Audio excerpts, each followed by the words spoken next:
తెలుగువాడి కలం పదును అలాగే గళం పదుని చాటి చెప్పారు. తెలుగు సినిమాకి మొట్టమొదటి ఆస్కార్, ఒక భారతీయ ప్రాంతీయ భాష సినిమాకి మొట్టమొదటి ఆస్కార్.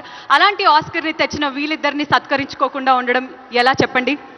అందుకనే గౌరవనీయులు తెలంగాణ రాష్ట్ర ముఖ్యమంత్రి వర్యులు శ్రీ ఏ రేవంత్ రెడ్డి గారి చేతుల మీదుగా ఎంఎం కీరవాణి గారికి అలాగే చంద్రబోస్ గారికి సత్కారం. వారి ఇరువురిని వేదిక మీదకి సాదరంగా ఆహ్వానిస్తున్నాము. మీ అందరి కరతాళ ధ్వనుల నడుమ గట్టిగా చప్పట్లతో వారిని వేదిక మీదకి ఆహ్వానించవలసిందిగా రిక్వెస్ట్ చేస్తున్నాము.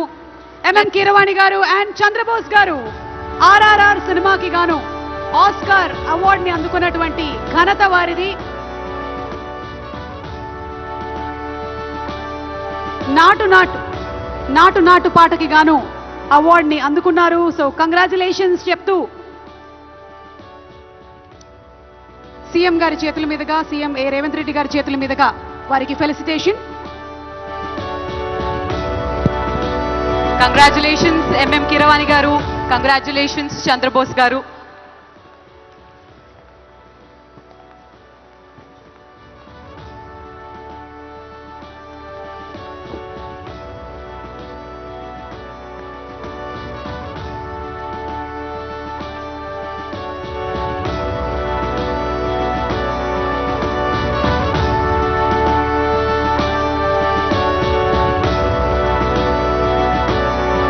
నాటు నాటు ప్లే అవుతే నాకు తెలిసి ఈ సభలో ఉండేటువంటి సగం మంది లేచి డాన్స్ చేసేస్తారు.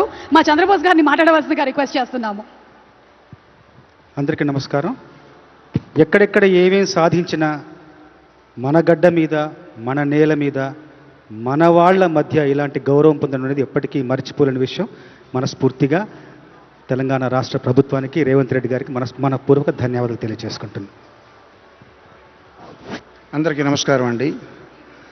గద్దర్ గారి పేరు మీద నిర్వహిస్తున్న ఈ అవార్డు ప్రధానోత్సవంలో గౌరవనీయులు ముఖ్యమంత్రి రేవంత్ రెడ్డి గారి చేతుల మీదుగా, అట్లాగే ఉప ముఖ్యమంత్రి భట్టి విక్రమార్క గారి చేతుల మీదుగా అందుకుంటున్న ఈ పురస్కారం బాసర సరస్వతీదేవి ఆశీర్వచనంగా భావిస్తూ అందరికీ ధన్యవాదాలు, శుభాకాంక్షలు. కంగ్రాచులేషన్స్ సార్ ఎంఎం కీరవాణి గారికి, చంద్రబోస్ గారికి. Thank you. అండ్